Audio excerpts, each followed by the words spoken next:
Welcome back to Switched to Linux. Well, yesterday I did my top 5 improvements to Linux Mint 19. Today what we're going to do is we're just going to do a quick overview of Linux Mint 19 on Cinnamon. I'm going to kind of show you a little bit about what we looked at, but then just in case you haven't caught that video, but then just kind of dive into a little bit of the little system itself that I didn't cover in the top 5. So we're not going to go into the website or anything else like that. What we're going to do is we're just going to jump right on into the desktop view and jump right on in here.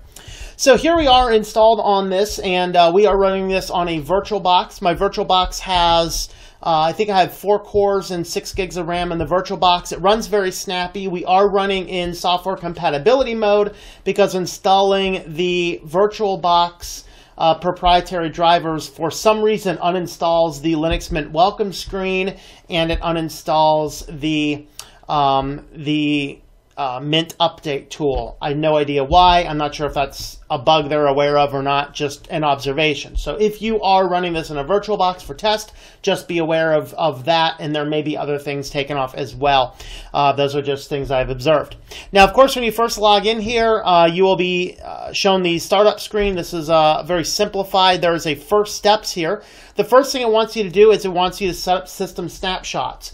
This is TimeShift fully integrated into the system, which gives you those same restore point type feature that you get in Windows. Now, yesterday I said that I wasn't sure exactly which version. Somebody insisted it was Windows Millennium. So we'll assume it was Windows Millennium is when snapshots first put in. It makes perfect sense because Windows Millennium sucked so bad, you had to have a system snapshot in.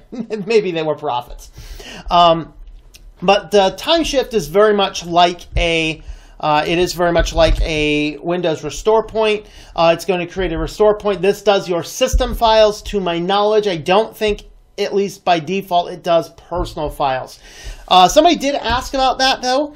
There is a separate backup utility on this that will save your personal files and even the extra software that you have installed in your computer. Now, this does not save to a backup drive by default. I did do a video about how to save this to, for example, if you have a NAS drive. I'll go ahead and link to it. In short, you create an fstab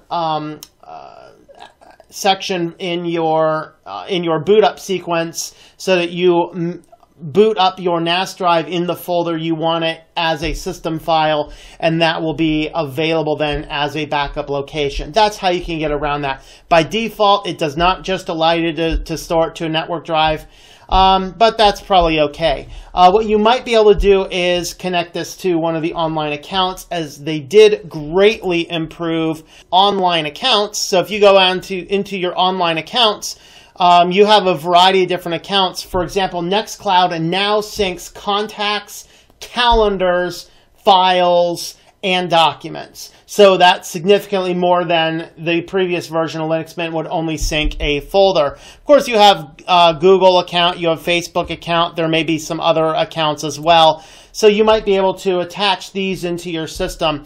This is actually pretty cool to use your online accounts. So anyway, that is your backup tool. This is your TimeShift. The next thing is they have the driver manager. So if you launch your driver manager, particularly if you have a Broadcom modem, you will probably have to launch the driver manager in order to get your internet working.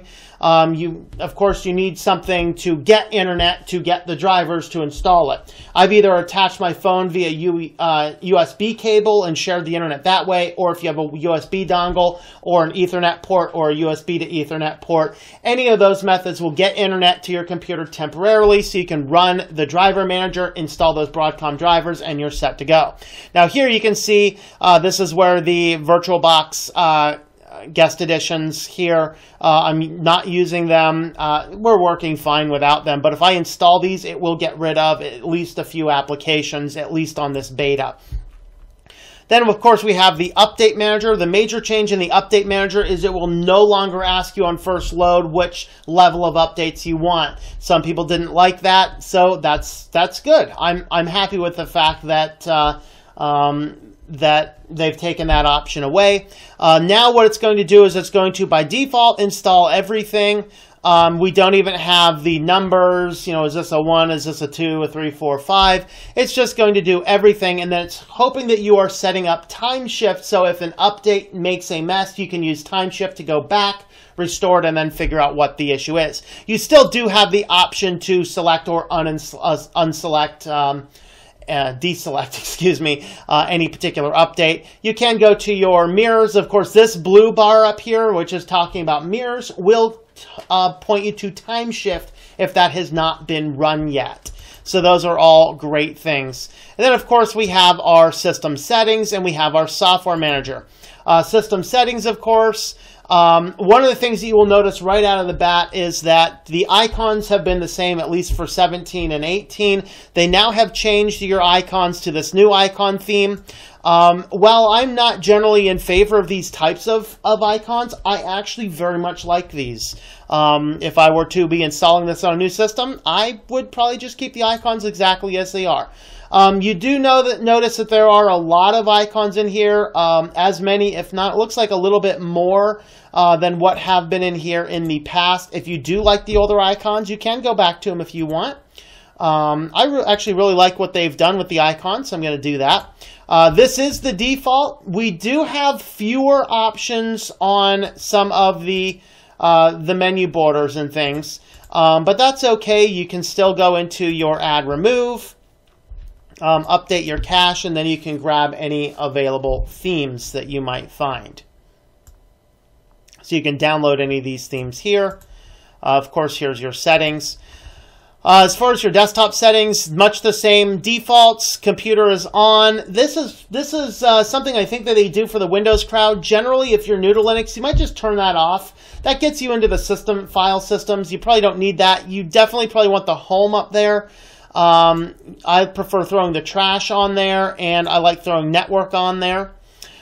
So if you get in here, now I'm not seeing my my Open Media Vault in here by default. That might be because I'm in a VirtualBox. I can't remember if I ever see that or not. I know it's working. If I just go in here into the address, it will load that right up. So I know everything is working in that respect. It just doesn't show up here. That's possibly because we're in the VirtualBox. All right, the other thing, of course, is, as before, if you right-click on the desktop, you can turn on or turn off auto-arrange. I don't care for auto-arrange, so I'm going to turn it off.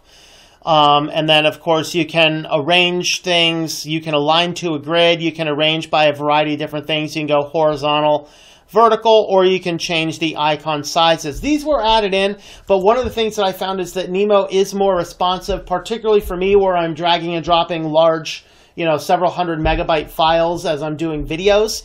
I used to not be able to move one of those folders and then open up another file on the system. That is now fixed. You can actually do that now. So that is actually good. I love that. There's been some improvements to the notifications where you now have the Xbox to get rid of the notifications.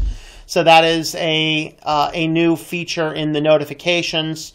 I think most everything else is probably similar. Don't quote me exactly. There's probably a few things otherwise that have changed. As far as your software, we still have the software manager. Now, this does look like the GNOME software icon. It is not the GNOME software manager. Thank the Lord. I'm not a fan of that. This is the new software manager that they released in 18.3. I think they've done things like added some nice transition animation effects to it. They've made some things look a little nicer. That's what it is right there. If you see how I transition that, the nice smooth transitions. So that's good. The system works, as it's always worked. I didn't check if the Kden Live version is the newest. It probably should be, but let's go ahead and have a look. All right. Of course, I'd have to change my icon pack to tell. I always could tell from the icon. This is probably the latest. Let's just go ahead and install that. It should ask me, here's my list of things it's installing, and then to authenticate. And then once you select to install something, that's when you enter the password. Makes it run a little bit better than the old style, which loaded your password first and took a while. This is a much nicer, much cleaner way. Of course, you saw in there you had the one from the repository or the one from FlatHub. So you had those two options. Okay, for the software, we're not going to quit. We're going to let that go because we're installing something. As far as the software, a lot of the software is much the same. We have all the basic tools that make the thing feel like a good system.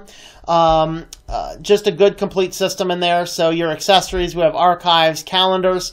One of the things that we do have now by default is we have the calendar. I forget where it's at, but this is the GNOME calendar. So if you are integrating either a Google account, a Microsoft account, or now a Nextcloud account, this will sync your calendar with those individual accounts. This is awesome. I also installed Evolution as a test, and yes, Evolution Calendar and Contacts both sync with Nextcloud when you are using Evolution. Those are huge. I did not, let's see, did I test? I think I tested K-Address Book, and yes, K-Address Book also syncs your contacts. So that is a lot of improvement with online cloud syncing if that's the type of thing that you do. All right, so your accessories, we have our basic accessories. I don't think anything has changed in here. I don't remember Redshift being in there before. We do have the older version of GIMP. I was a little disappointed in that we still have GIMP 2.8 in here, not 2.10. That's probably because Ubuntu is 2.8. We do, however, have LibreOffice 6, so that's great. We have Firefox installed, Thunderbird installed by default. I didn't check which version of Thunderbird this is. I think this is done, so I think we can close that now. There we are. And close that. Okay, just close. I'm not exactly sure. Let's see, there's the menu bar. Okay, so 52.8. So I think is that the newest Thunderbird? I can't remember. We have that. Here's your Office. I installed GNOME Contacts as a test for my Nextcloud syncing. That works. I installed Evolution. Same deal for the Nextcloud syncing. This is the GNOME calendar, so that's where it is under Office. So we have a variety of things. Of course, if you have your Nextcloud, Google, Microsoft, or any other online account syncing plugged in here, then you will see that as an optional calendar as well. We can go by the week, by the day, or week, month, and year are our calendar options. So again, LibreOffice, just load this up. You'll see this is LibreOffice 6. So that is excellent that is up, and this should be completely set up. Let's do our spelling check. Okay, so of course we do have our spell check. We do have our synonyms. So this guy here, I'm actually going to probably use LibreOffice 6 for producing my next book. So that'll be kind of neat to experiment with a little bit. All right, and so that's Office. I think everything else there. So it does give you the entire Office suite. Curious if they have the base set up right. In Linux Mint 17 and 18, the base database setup, it was actually missing a package. So yeah, so what you need to do is you need to install this. I think I might do a video on how to fix that. Not sure why they don't install that by default, but they do. We do still have Synaptic Package Manager. That just made me think of something. Let's close that.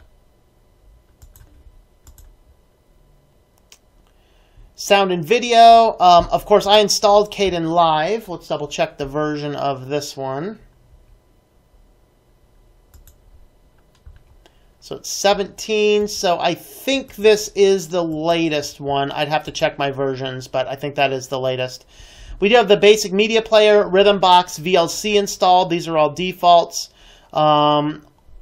Onboard, here's your administration, backup tools, driver managers, login windows. Oh, let's look at the system monitor. I forgot to do this the other day. So what they're supposed to do is make this run a little bit lighter. Even after all that messing around, this is running 1.2 gigabytes. So that does seem to me a little bit lighter. So it does look like they made Cinnamon a little lighter. That is what they said they did. So that's an improvement. Still, you'd probably want at least 2, probably more megabytes or gigabytes, excuse me, of RAM to run this, but just an FYI, it does run a little bit lighter. Terminal, preferences, everything there, and our places. So that's kind of a brief run through. Overall, this is glorious. As soon as the final release is out, I am going to be upgrading my my web development computer that's Linux Mint to this. So I'll have a full video on that as soon as that's done. I hear that's coming out in about a month or so. So that's what you have to look forward to. But this is an absolutely excellent build. Let me know in the comments, do you want me to have a look at XFCE and Mate as well? Also, the other thing I'd like to do is see if I can get KDE running on this, Plasma. Since that's one of the things is some people were a little disappointed, myself included. My media PC, the Linux distro that is on the hard drive is Linux Mint KDE. I will so miss it if I can't make that work. But hey, I made Linux Mint Budgie work. Why not try Linux Mint KDE? That'd be fun. We'll see what we can do with that. But regardless, this is Linux Mint 19 Terra overview. Let me know how you like that. So once again, you can help support me with the links up at the top up there. There's an Amazon link. It's up there. It's also down in the description down below. If you shop on Amazon, you want to use our affiliate link. That helps us out. It doesn't cost you anything else. If you would like to help directly help fund the channel, check out Patreon, patreon.com/Tom M. You can also pick up a t-shirt, a coffee cup. I have nice water bottles as well, stainless steel water bottles at shop.switchtolinux.com. So thank you for watching, and I hope that you enjoy switching to Linux.